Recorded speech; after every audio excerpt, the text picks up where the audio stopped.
ஒரு கதை சொல்லிட்டேன் சார். ஹாய் வணக்கம் அண்ட் வெல்கம் வியூவர்ஸ். இன்னைக்கு நம்ம ரொம்பவே இன்ஃபர்மேட்டிவான விஷயத்தை பற்றி தாங்க பார்க்க போகிறோம். இப்போ தான் நம்ம சேனலுக்கு புதுசாக வரீங்க அப்படின்னா கீழே இருக்கிற சப்ஸ்கிரைப் பட்டனை அழுத்திடுங்க. அப்படியே பக்கத்தில் இருக்க பெல் பட்டனையும் அழுத்திடுங்க. அப்போ தான் நான் போடுற வீடியோஸ் கரெக்டான டைமில் நோட்டிஃபை ஆகும். இன்னைக்கு நம்மளோட கான்செப்ட் என்னன்னா, சித்தர்கள் அபூர்வமாக வாழும் சித்தர் மலை.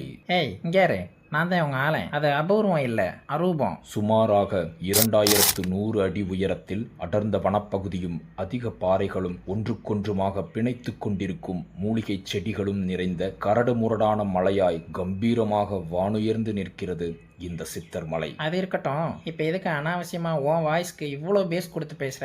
நீ இந்த அர்ஜுன் தாஸ் வாய்ஸ்ல பேசுறோம்னு பிப்பாசா பாஸ் மாதிரி பேசிட்டு இருக்க. பேச குறைச்சிட்டு நார்மலாவே பேசு. இந்த சித்தர் மலை எங்க இருக்குன்னு பாத்தீங்கன்னா, திண்டுக்கல் மாவட்டம் நிலக்கோட்டை வட்டம் மேட்டுப்பட்டிங்கிற கிராமத்துல வைகை ஆத்து கரையில இயற்கை எழில் கொஞ்சம் அமைஞ்சிருக்குங்க. சதுரகிரி மலையை போலவே இந்த மலையிலையும் முன்னொரு காலத்துல சித்தர்கள் பலரும் தவம் புரிஞ்சு வந்ததாகவும் இப்போ வரைக்கும் அவங்க அரூபமாவே காட்சி தரதாகவும் பக்தர்கள்ட்ட பெரிய நம்பிக்கை காணப்படுதுங்க. அதனாலேயே முன்னொரு காலத்துல இந்த மலையை சுத்தி இருக்க கிராமத்துக்கு சித்தர்கள் நத்தம்னே பேர் வந்திருக்குங்க. இது எல்லாமே இங்க கிடைச்ச கல்வெட்டுகள் மூலமா நமக்கு தெரிய வருதுங்க. இப்போ அந்த ஊரை சுருக்கி சித்தானத்தம்னு கூட சொல்லுவாங்க. ஏய் இங்கே என் ஃப்ரெண்டு பேரும் சச்சிதானந்தம் தான். அது சச்சிதானந்தம் இல்ல, சித்தானத்தம். அது சரி, இந்த மலை 2100 அடி உயரத்தில் அமைஞ்சிருக்குன்னு சொன்னேல, அது எவ்வளவு உயரம்னு கொஞ்சம் ஆடியன்ஸ்க்கு புரியுற மாதிரி சொல்லு. உலகத்திலேயே உயரமான கட்டிடமான புர்ஜ் கலீஃபா, அந்த பில்டிங்கோட ஹைட்டுக்கு 77% வைங்களேன். இப்ப புரியுது, கண்டினியூ பண்ண. இந்த சித்தர் மலையோட தென்புறத்துல சுமாரா 2ஆம் நூற்றாண்டுல சமணர்கள் தங்கி இருந்ததற்கான குகைகள், படுகைகள் மாதிரியான நிறைய ஹிஸ்டாரிக்கல் டீடைல்ஸ் இங்க கிடைச்சிருக்குங்க. இதை இன்னமும் தொல்லியல் துறை பாதுகாத்துட்டு தான் வராங்க. ஏய் இந்த குகைக்குள்ள என் ஆளு பேரு குண்டுமணிங்கிறத மட்டும் ஒரு டைம் சொல்றேன். குண்டுமணி குண்டுமணி ஒன்னா நினைச்சு பார்க்கும்போது கவிதை மனசுல அருவி மாதிரி கொட்டுது. ஆனா என் ஆளு குண்டுமணியை நினைச்சாலே என் மண்டையில நறுக்கு நறுக்குன்னு கொட்டுற மாதிரி தான் இருக்கும். மதுரையை சுத்தி இருக்க 7 மலைகள்ல சமணர்கள் வாழ்ந்ததா வரலாற்று சான்றுகள் நமக்கு கிடைச்சிருந்தாலும் அது 2 மலையில மட்டும்தான் இந்த சமணர்கள் இருப்பிடத்தை வெளிக்கொணரக்கூடிய தமிழ் பிராமி எழுத்துக்கள் காணப்படுது. அதுல ஒண்ணு இந்த சித்தமலை தாங்க. சரிங்க, இந்த சமணர்கள்னா யாரு? தெரியும், எப்பவுமே சமணங்கால் போட்டே உட்காந்துருப்பாங்கல்ல, அவங்க தான் சமணர்கள். உலகத்தை உருவாக்குனவங்கன்னு யாருமே இல்லை அப்படின்னு நம்பக்கூடிய மிக பழமையான ஆன்மீக மக்கள் தான் இந்த சமணர்கள். இவங்க ரொம்ப தீவிரமா அகிம்சையை பின்பற்றுவாங்க.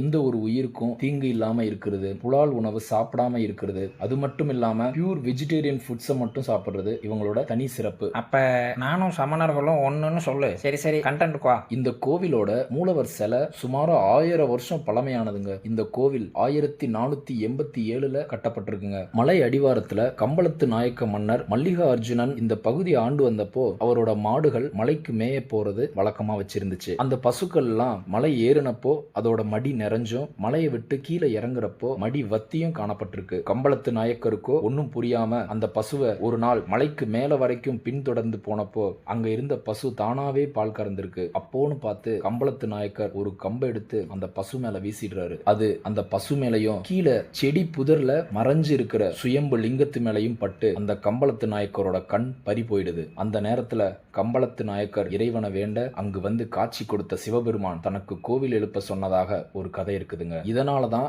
அங்க உள்ள மூலவருக்கு கம்பளத்து நாயக்க மன்னரோட பெயரான மல்லிகா அர்ஜுனன்கிறதே சூட்டப்பட்டு பின்னால அந்த லிங்கத்துக்கு மல்லிகா அர்ஜுன லிங்கம்னே பேர் வந்து இப்போ அது மருவி மகாலிங்கம்னே அழைக்கப்படுது. முன்னெல்லாம் இந்த மலையில ஏறுறது ரொம்ப சிரமமா இருந்ததால அங்க உள்ள சிவனடியார்கள், பக்தர்கள் சுமை கொண்டு செல்லும் விலங்குகளோட துரிதமான நடவடிக்கையினால இப்போ 1200 படிக்கட்டுகள் இந்த கோவில் அமைக்கப்பட்டிருக்குங்க. இந்த சித்தர் மகாலிங்கம் கோவில் மலையோட வடபுறத்துல அமைஞ்சு மேற்கு நோக்கி அருள் பாலிக்கிறாரு இங்குள்ள மூலவர். பொதுவா மேற்கு நோக்கி அருள் பாலிக்கக்கூடிய சிவாலயங்கள்ல இந்த சித்தர் மலையும் இடம்பெற்று இருக்கிறது இந்த கோவிலோட தனி சிறப்பம்சம் தானுங்க சொல்லணும். இந்த கோவிலுக்கு ஆடி அமாவாசை பௌர்ணமி நாள்ல ஏராளமான பக்தர்கள் மலையேறி சித்தர் மகாலிங்கம் சாமியை தரிசனம் செய்யறாங்க.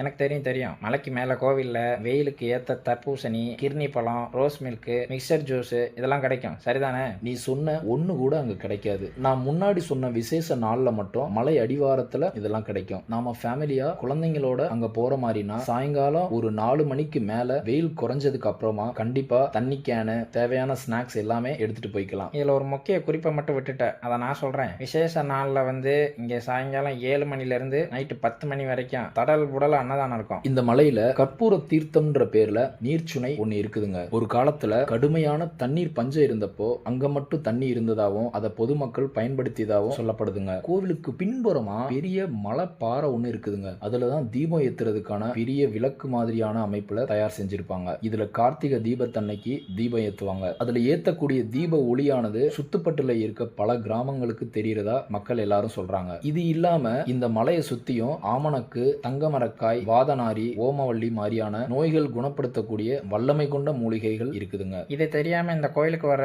லவர் ஜோடிஸ், நாங்க ஒரு நரி கூட்டம் கேங்ஸ், மூழ்காத ஷிப்பே ஃப்ரெண்ட்ஷிப் தான், இது மாதிரியான டீம் சுத்துறப்ப இங்க இருக்கிற ஹிஸ்டாரிக்கல் பொக்கிஷங்களை அதோட வேல்யூஸ் தெரியாம இவங்க பேரை எழுதி வச்சுட்டு வந்துடுறாங்க. இந்த கோவில் திண்டுக்கல்ல இருந்து சுமார் 30 கிலோமீட்டர் டிஸ்டன்ஸ் வந்தா நிலக்கோட்டை, அங்க இருந்து 10 கிலோமீட்டர் டிஸ்டன்ஸ்ல மேட்டுப்பட்டிங்கிற கிராமத்துல அமைஞ்சிருக்கு. இந்த கோவிலுக்கு அதிக அளவு பஸ் வசதி இல்லைனாலும் பைக்ஸ், கார்ஸ் மூலமா நம்ம போய்க்கலாம். இப்ப பெட்ரோல் விற்கிற விலைக்கு பைக்லயும் கார்லயும் நீங்க போறதுக்கு நடந்து கூட போயிடலாம். ஓகேங்க, இன்னைக்கு நம்மளோட கண்டென்ட் முடிஞ்சது. இது மாதிரியான புது புது விஷயங்களை நீங்க தெரிஞ்சுக்கணும்னு ஆசைப்பட்டீங்கன்னா என்னோட சேனலுக்கு மறக்காம சப்ஸ்கிரைப் பண்ணிருங்க. ஏய் அது சப்ஸ்கிரைப். இதே மாதிரி வீடியோஸ் தொடர்ந்து வரணும்னு நினைச்சீங்கன்னா கீழே கமெண்ட் செக்ஷன்ல இந்த வீடியோவோட பிளஸ் மைனஸ் பத்தி கமெண்ட் பண்ணிருங்க. அது எங்க சேனலோட growthக்கு ரொம்பவே ஹெல்ப்ஃபுல்லா இருக்கும்.